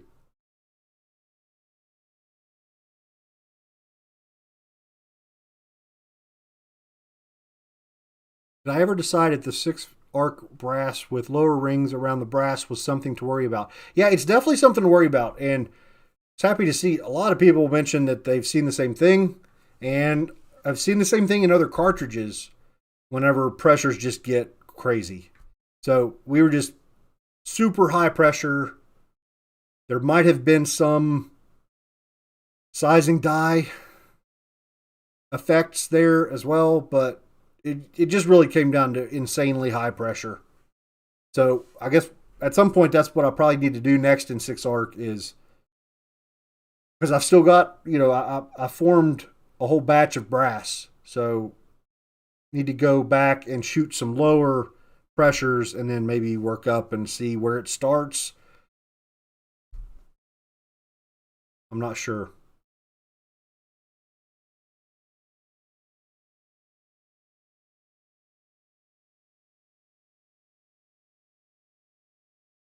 Night Slugger, I have never in my life used no-go gauges. Neither have I ever spun a barrel onto an action. Your opinion on using spent brass and tape to set it up. I don't have any opinion at all right now, to be honest with you. Because, yeah, this will be my first time as well.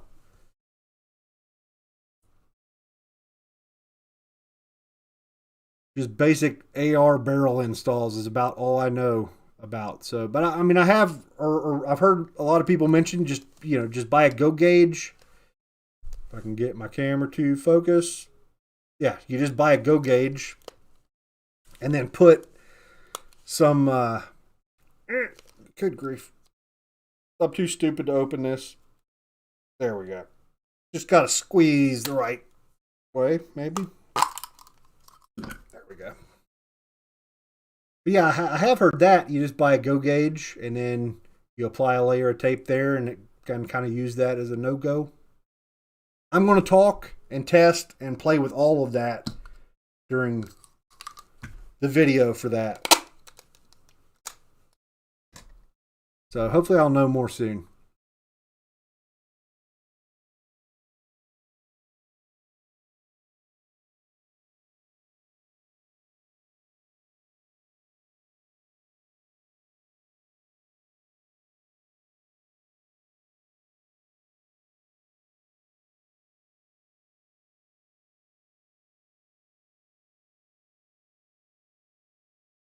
Yeah, Davis mentions my belted magnum issue I'm seeing in ARC is early unlocking. I had a lot of people mention that as well.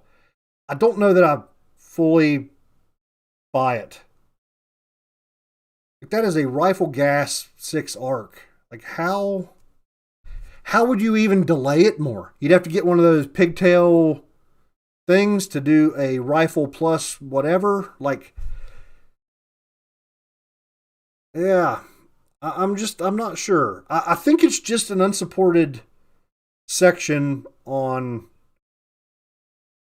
even when the gun's in battery. Like, I think there's just that section between the barrel and the bolt is just a little bit funky.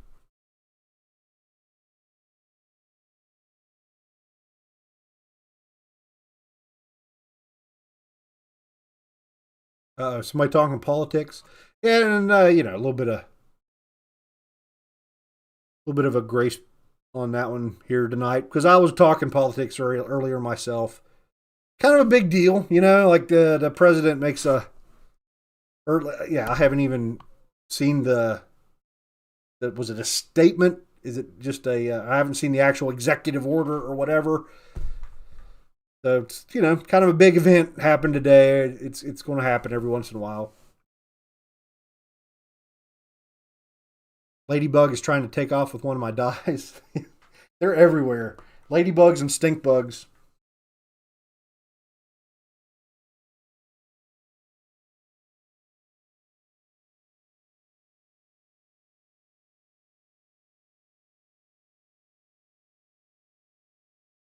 They'll have the ladybugs. Yeah, a couple more weeks, they should be gone. Like, once it gets warm enough to where they're not looking for a warm spot to hide, you can go back out into the world.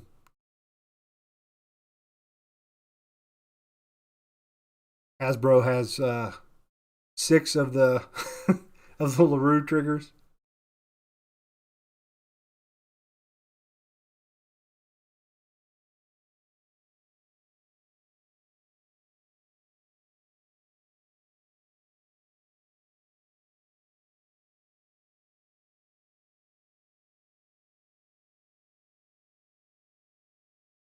For early unlocking, use a faster powder. Gotcha.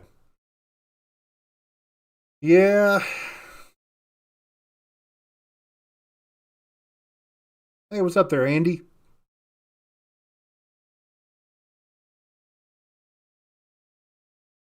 You can play with dwell time, like Bill said. Heavier buffer.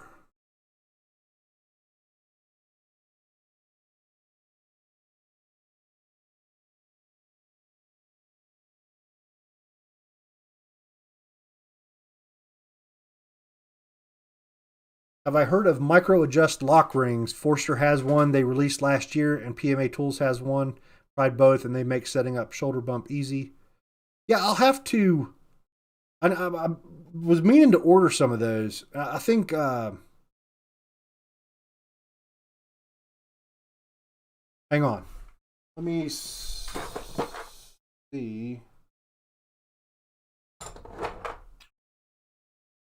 Yeah, I'm aware of them, and yeah, and like you say, there's a couple, and there's one more company other than the ones you mentioned that I can think of that has one.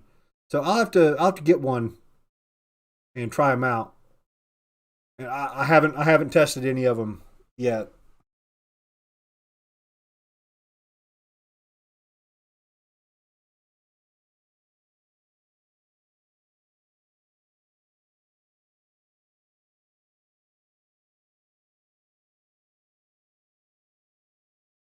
Yeah, Cab says sorry, didn't know it was a no on here. Yeah, it's we just generally try to avoid it. There's not usually a lot good that comes from slinging poo around like our modern political discord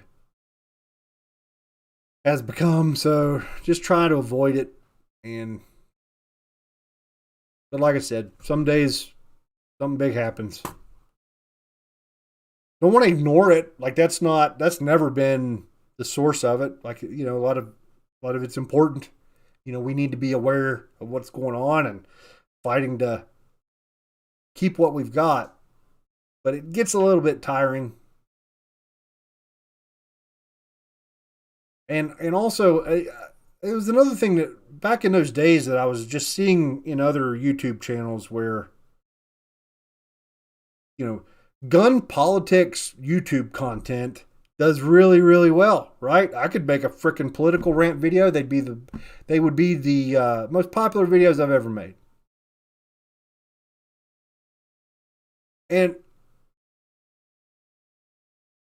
then I would be stuck where, okay, so I have, my channel probably would have gotten bigger.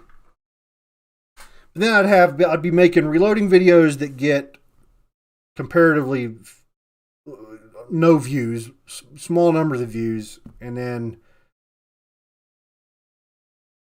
I would feel constant pressure to do more and more politics, make it more and more ridiculous and absurd. And I think that's like I was looking out and seeing that in a lot of people. Like, this guy doesn't give a crap. He's just making a video today about this because he knows people will watch it. He'll do some thumbnail about confiscations, whatever. It's like, I didn't want to be that guy. I don't even want to associate with that guy. That guy's a douche. So, just trying to stay out of politics as best I can seemed like the right move, and still kind of does.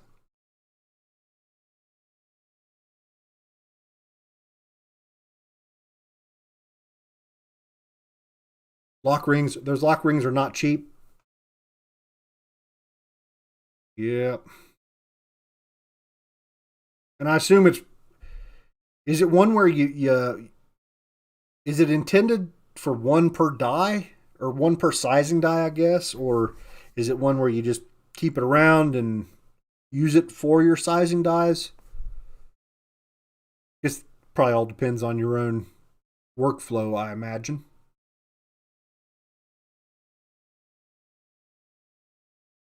Am I planning on shooting more Tika rifles, hunting rifles? We actually do need to pull out my Tika 308 again. I think I'm a better shooter now than I was whenever the last time I shot that gun. So one of these days there'll be a 308 video with the Tika out of the blue. Any gas problems with my 6-arc and gassing? Got a ballistic advantage barrel. I'm going to have to drill out the gas port due to undergassing. I can't remember if it was you or somebody else, but somebody else had the exact same problem last week, or brought up the same problem last week. I think they were, I can't remember what brand barrel they were using. I haven't, but the problem is I shoot suppressed. So to get into an undergas condition when you're suppressed is pretty tough. So it might be that that's just masking all of my problems. So I usually set my gas blocks and stuff with the suppressor in mind. So yeah, personally no problems, but I've got the suppressor that can cover up a lot of issues.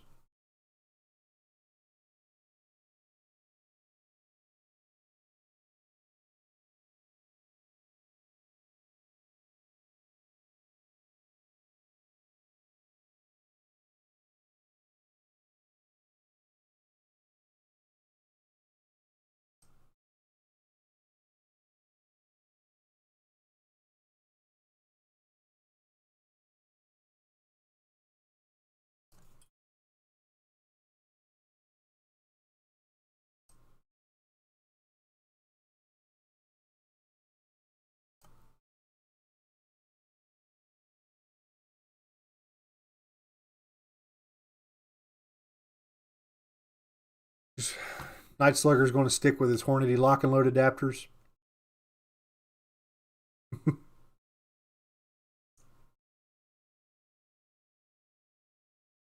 JDH is remembering back to the stuck case removal video. That was a fun one.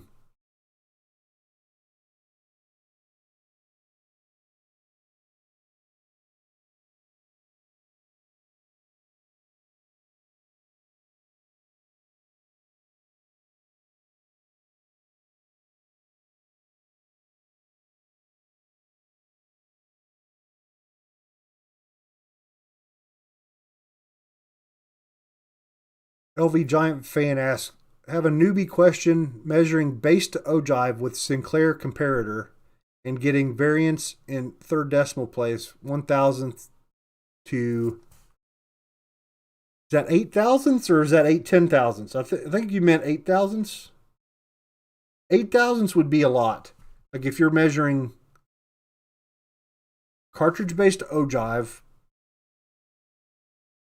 and I was trying to think. So the things that lead up to consistent numbers. So sometimes compressed loads can get a little bit wonky, and you'll see some variation. So if you're shooting a load that's not compressed, and you think you've got a good seating die fit, then you shouldn't see more than 1 or 2 thousandths of variation from round to round with common quality bullets, I guess. I mean, I'm sure there's some crappier bullets out there, less consistency, the ogive that are going to give you some funky numbers. But yeah, anything more than 1 or 2 thousandths, something might be going on. It probably won't really matter all that much, but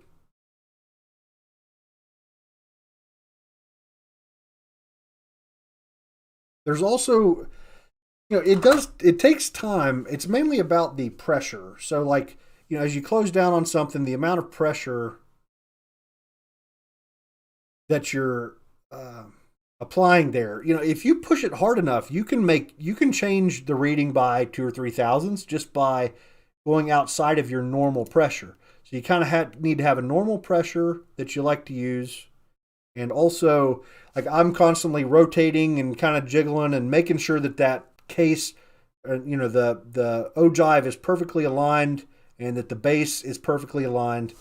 Another problem you'll run into sometimes is, if your primers are not seated below flush, the primers can cause you some problems. So if you've got any proud primers, that'll cause you some issues.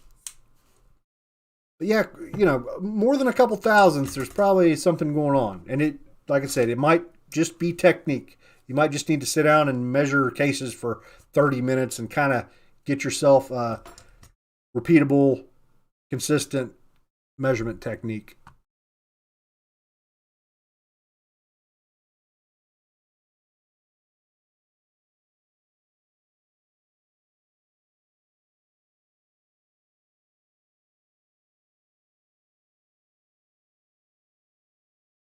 Yeah, you meant 8,000. That's what I figured. Yeah, eight's a bit much, like Davis says there.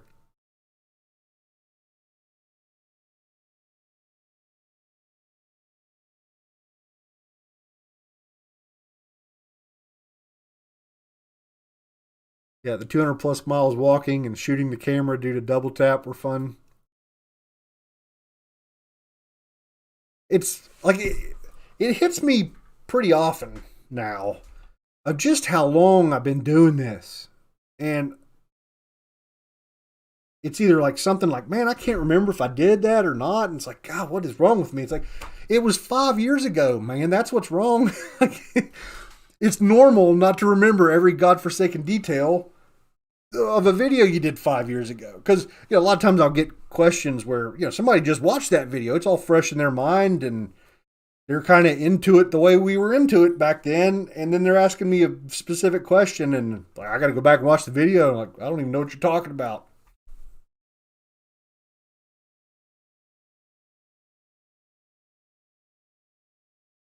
Grease gun thing only works if your barrel is threaded. That's true. Yep.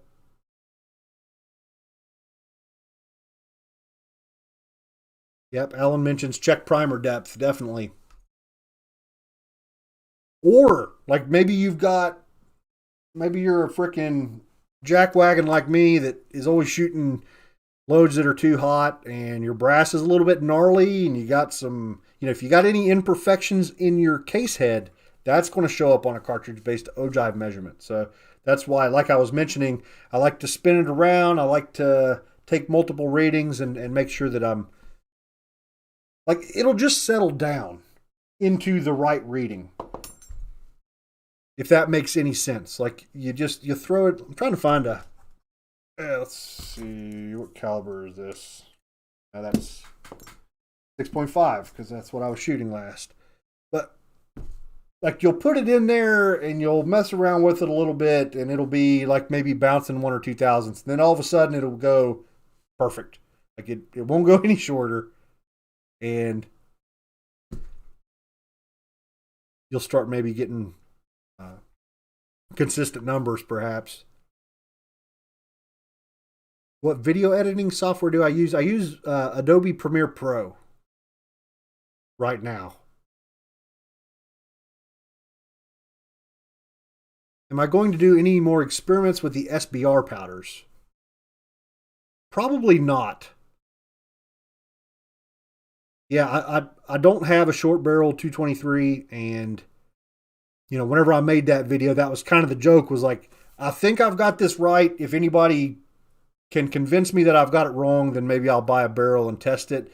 And, no one was really making any compelling arguments that I had screwed it up too bad.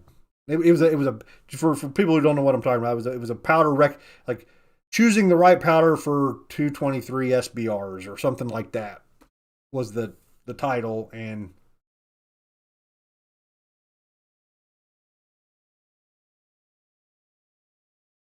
just never really got anybody calling too much BS on it.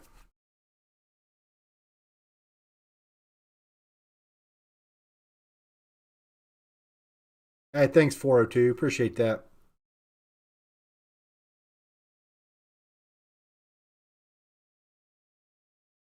Joe says, I definitely chamfer way more, you definitely chamfer way more than I do. I do it once during brass prep, and that's it. Have not had any issues with burrs. The main thing, so I only really deburr and chamfer after trimming. Anything after that is just kind of cleaning up that inside chamfer, because that is extremely important when it comes to smooth bullet seating. If you take cases that you just prepped and you got perfect, ready to rock and roll, and you put them in a wet tumbler for 30 minutes, pull them out and try to seat bullets, it will feel hard and draggy and not smooth and not consistent, and it'll be funky. Put a little chamfer on it, and bam, the bullets are sliding nice and easy. So that's why maybe I'm a little bit more obsessive than some folks might think is reasonable. There's something about nice, good, smooth bullet seating that just seems to lead to better groups, right? And it goes back to all of the arbor presses with the gauges on there, and the new that new crazy arbor press with all of the charts and stuff that you'll see over on Bolt Action Reloading's channel that compare seating force. chamfer's huge. Big deal in that, in getting consistent seeding force. What's up, William C. Chapin? Good to see you, man.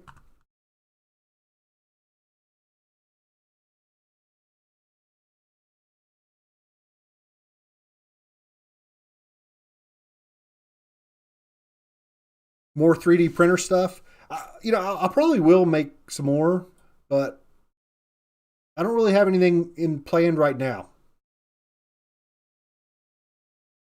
Because, I don't know what it would be about, I guess. Like, maybe if I run into a problem and I think I can design a fix, then maybe I'll do a video someday where, okay, I've got this problem, let's design a little fix and go through the process. But just kind of general wide-ranging topic 3D printing videos, probably won't be any more of those. Well, for one thing, like I was talking about, where I don't want to talk politics, because what if those videos are popular and then I'm stuck freaking talking politics all the time? Same sort of deal with 3D printer stuff. What if I start making 3D printer videos and they're getting more views than my reloading stuff, and then I'm stuck? I want to make 3D printer videos, but I've got this audience, and then I'm stuck. Can't do that.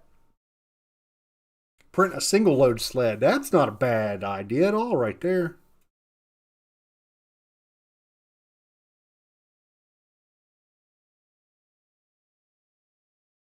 Single load sled's a little bit, redundant. A little bit, yeah. It'd be tough to do a dual load sled, I guess. Need that bullet comparator holder. Yeah, it's back. There it is, right back there. That thing's so awesome. Just absolutely awesome. Thanks again to the gentleman who sent it to me, if you're watching.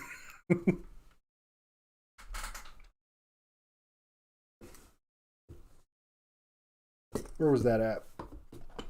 We'll put it right there.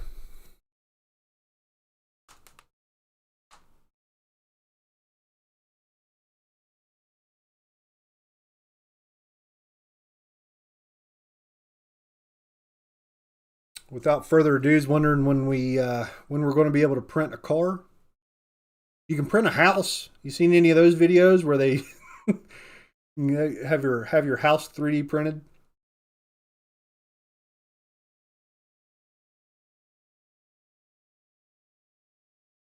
Yeah, I do need to pull out that Model 70 soon. Haven't seen the chamber chiller in a while, dude. That was years ago. That thing, yeah, I think I've broken 2 of them, and then haven't even used them for years since then. It's really what it came down to, was durability.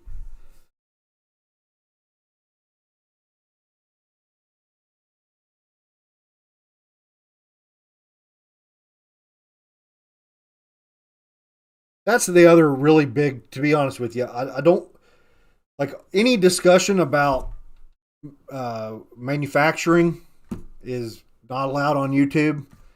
So that's another reason why I just kind of want to stay away from 3D printing, because it just invites that discussion, and it's not even a discussion I want to engage in. You know what I'm saying?